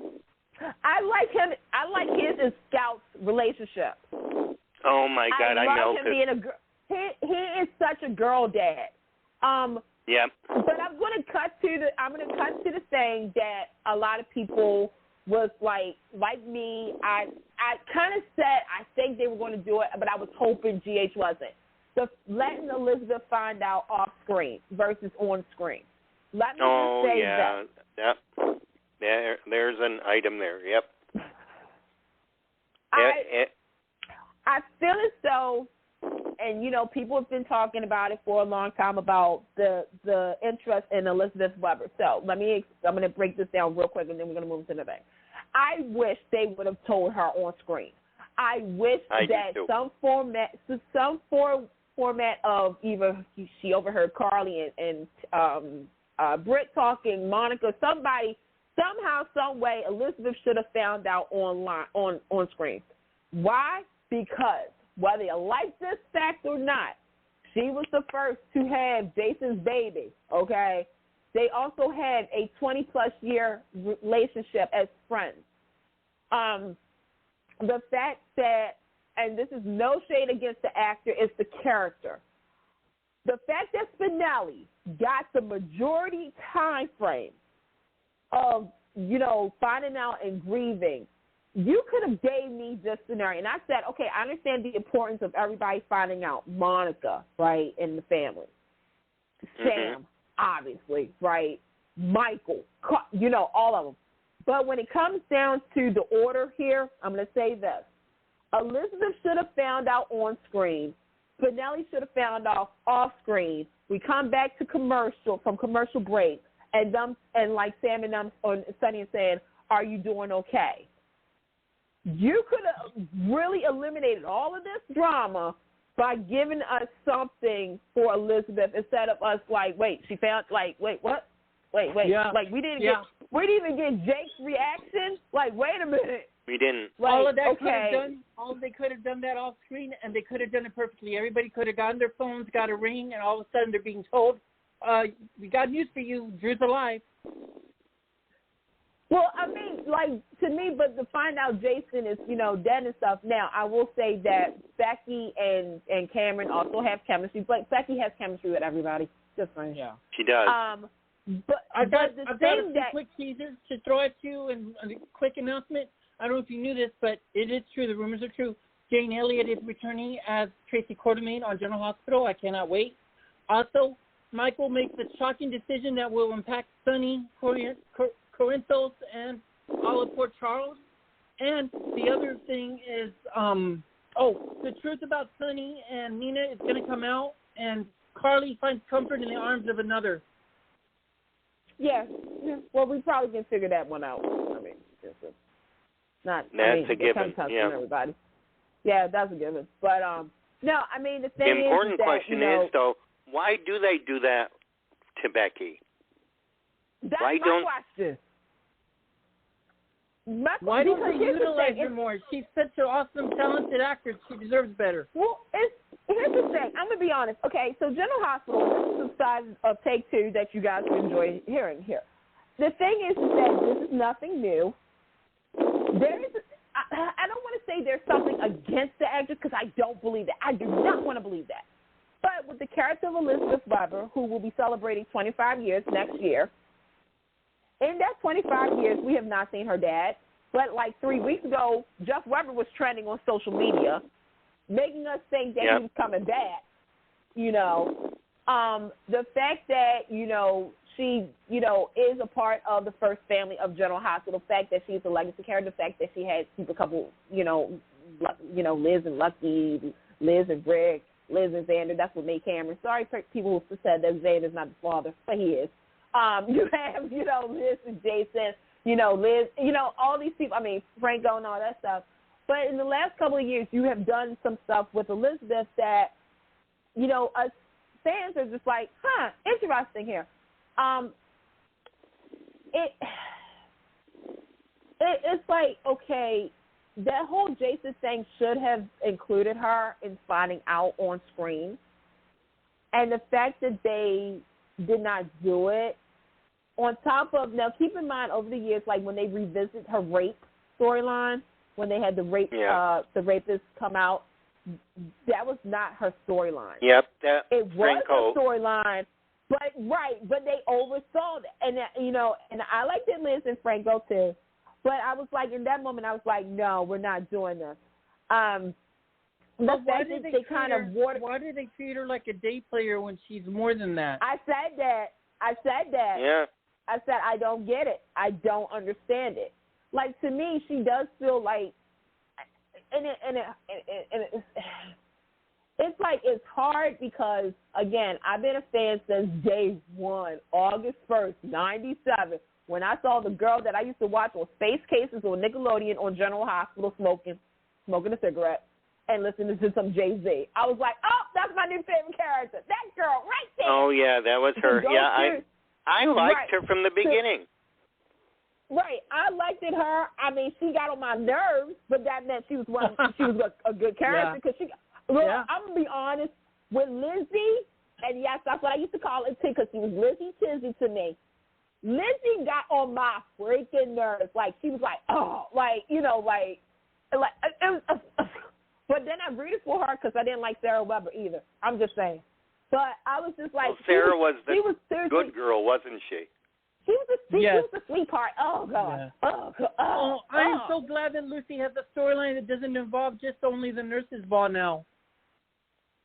Yeah, I mean, but see, this is the thing is that, like, with Elizabeth Weber, for me to be, like, that kind of fan and whatnot, that, you know, we literally have gone through a journey with this character.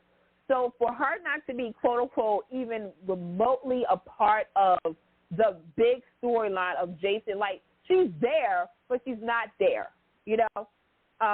So I don't know. David, I got a quick question. Where are we on any update for Trevor St. John? Any good news on that end? I haven't heard any more. Candice might have. I heard some rumors. Or Rebecca Buddig? Any update? Well, Rebecca yes, Buddig, there is an update on Rebecca Buddig. Yes. She made a clarification. Yeah, she never got asked to come to General Hospital. She never say never, but right now she ain't come back. Oh, she was so never they're asked. not going to bring her back for February sweeps. Like, okay, I just wanted to make sure. Thank you. They haven't yet. Nope. So what's next? Are we off to Los Angeles? Yeah, we got a quick one. We got about 8 minutes. Okay. Yeah. Okay, I love that Taylor is back home. Yes. Yeah. I was going to say, yes. Taylor versus Brooke, let's go. Let's go. I like the fact that Taylor even tried to say, well, let's be friends. You think we could be friends? Yes. I'm like, Taylor, girl, you're doing too much. But I feel as though she has an agenda. I feel as though she's trying to keep mama's boy with Taylor. It's so cute. Like, it's here's the thing. Okay. So, first of all, Kristen Allen is doing great as the recast Taylor. I love her energy. Yes, she knows about the hair. Yes, she knows about the hair. I like that, love that you know, she called, she's, you know, pretty much like, she did something today, for those who saw it, that fans of Steffi, of Sin, have been waiting for. Take in consideration Finn's feelings about this whole situation, Steffi. You didn't really do that. You basically told him what to do. The fact that, you know, her and Ridge, the fact that Ridge, who is a douchebag, I've said this so many times, now that Taylor's back, he's running back and forth like, oh, Brooke is this and Brooke is that and stuff like that. And the fact that Ridge is so jealous, like he's threatening Deacon, dude, you need to stop because Deacon ain't a threat to, well, he is a threat, but he's not a threat to you the way that you're making it. And what I'm noticing about Bold right now, they did another, not a reset. Well, they kind of did a reset because now you do have Taylor in to mess with Brooke and Ridge as well as Deacon. But Deacon's not a big threat. If I had to say who's the big threat right now, it would be Taylor. But, you know, with Sheila and Deacon, comedy gold. I love Sheila got a crush on Deacon. They're so cute together, Sheila and Deacon. Oh, my Lord. They're funny. But I'm going to tell you something. But keep in mind, all right, Bo, here's the thing. I know I get a lot of flack for this. I see what you're doing with Sheila because I've seen this before. when she has a crush on somebody and she's in love, quote unquote, and everything, she will do anything, and I mean anything, to keep that person with them. So I'm like, does okay, that mean that she kind of got a crush on Deacon now? Oh yeah, what you? Keep in mind, like when I say, like again, like her, like looking at pictures and telling him, you know, like I want to hang out with you. That like, you know, she's still Sheila. She's but still again, Sheila. She's a woman. She's Sheila, but she's a woman. She has, you know. And again, this is why I said, like, think of, for Young and Restless fans, let's think about how she was with Scott. Let's think about, like, we don't know how she was with Finn's daddy. Probably all lovey-dovey and all that stuff. So I'm intrigued. I want to see where Bold goes because I know, again, Bold hasn't been bold, but they're keeping me entertained. I And want to see flashbacks between Sheila Carter and Finn's baby daddy. That'd be That's what I want to say. I want to get more insight about that. Because to me, it's like, wait a minute, now who's in the right and who's in the wrong? Because clearly, because if you really think about it, Finn's daddy is in the wrong for messing with Sheila while he was married and lied about the baby. Or did she lie about the baby? Well, that would come full circle because Sheila did the same thing in Genoa City with Lauren and her baby. Wait a minute, or is she even the mother? Again, that's what I'm thinking. Sheila is that woman who will do anything and anything, I mean anything, to keep a man. Yep, and she's done it. And, okay, and can you here's the answer thing, me this I don't know nothing, and I do both lives.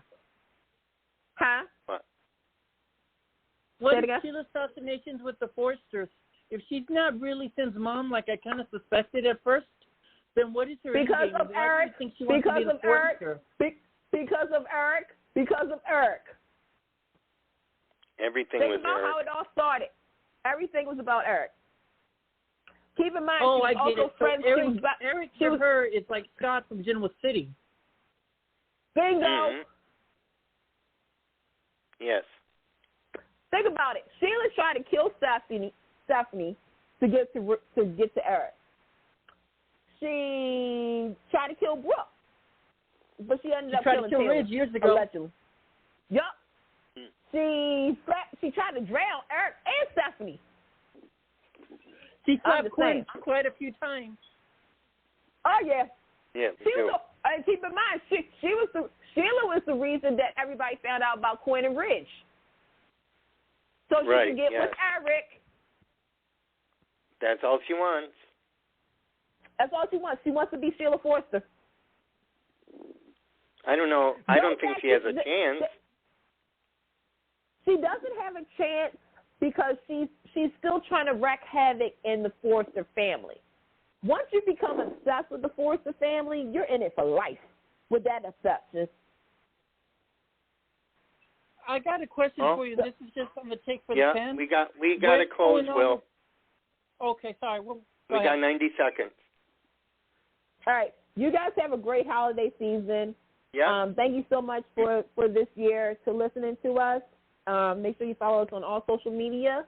Make sure to listen to Blog Talk Radio for encore presentations. You know, your favorite episodes. I'm just saying. The year 2022 is going to be a big year. And for all the soaps, thank you so much for keeping us entertained. Yeah, thank you, and we'll see you back next year, second week Bye, January. Merry holidays, Christmas, everybody. Thank you guys for coming. Get connected with Take Two Radio on Facebook or Twitter at Take Two Radio. For email updates on future shows, follow at Blog Talk Radio. For previous episodes, upcoming guests, and more, visit TakeTwoRadio.com.